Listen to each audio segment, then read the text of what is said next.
The Globalization Paradox by Danny Roderick. The main message of the book is globalization involves a deep contradiction between the national focus of governments and the global nature of trade and finance. So Danny said, give too much power to governments and you have protectionism. Give markets too much freedom and you have an unstable world economy with little social and political support from those it is supposed to help.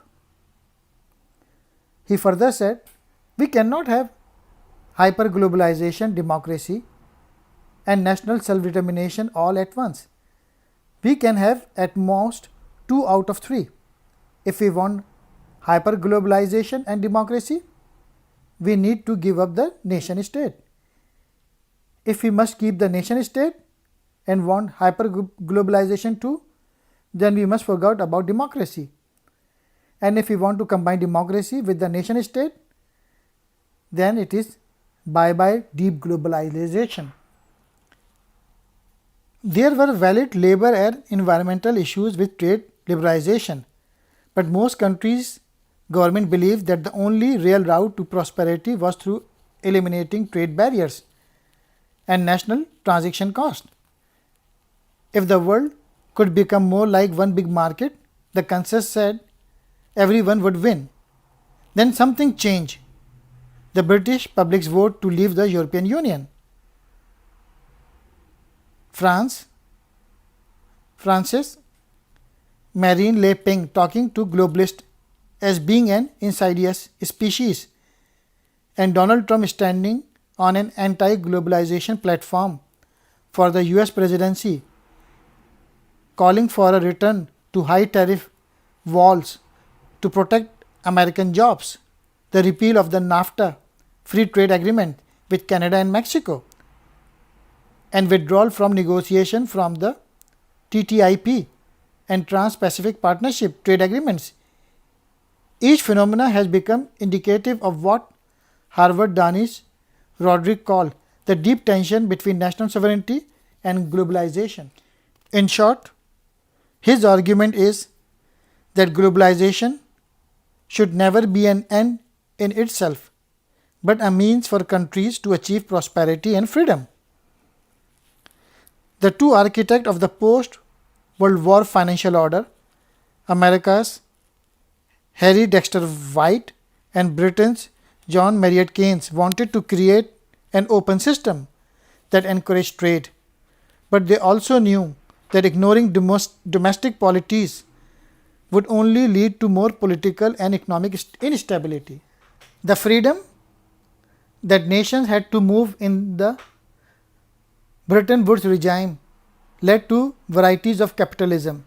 For example, the French planning state, the Swedish welfare state, the German social market economy, and the Japanese exporting state with a highly protected traditional economy, in which every nation had the space to fashion their own tax regimes, welfare provision, and labor market laws. For Roderick, the Bretton Woods system was a sort of globalization light, allowing full national sovereignty, yet lifting some of the worst kinds of protectionism between countries. The result was a success with 3 decades of rising prosperity around the world. The collapse of communism only seemed to confirm that government was an evil, best kept to a bare minimum. As part of this intellectual victory, big corporations pushed for lower taxes, the curtailment of union powers, and deregulation. The evidence tells another story.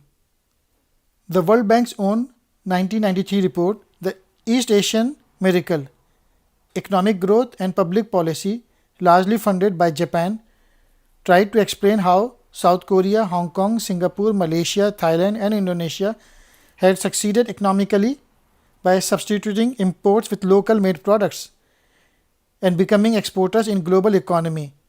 Yet apart from Hong Kong, they were not actually free market economics. Roderick concludes that the pursuit of democracy, national self-determination, and economic globalization are not compatible. This is the fundamental political dilemma of the world economy, he says. If we move close towards the globalization, it has to come at a price. Less national sovereignty over domestic polities, including labor laws, environmental standards, and social provision. If democracy is the main goal, there is a choice to be made between the nation state and global economic integration. We need smart globalization, not maximum globalization. In the pro-globalization bestseller The Lexus and the Olive Tree, Thomas Friedman argued that the international capital created a global straitjacket which forced countries to submit to free trade, free capital market, and a small government.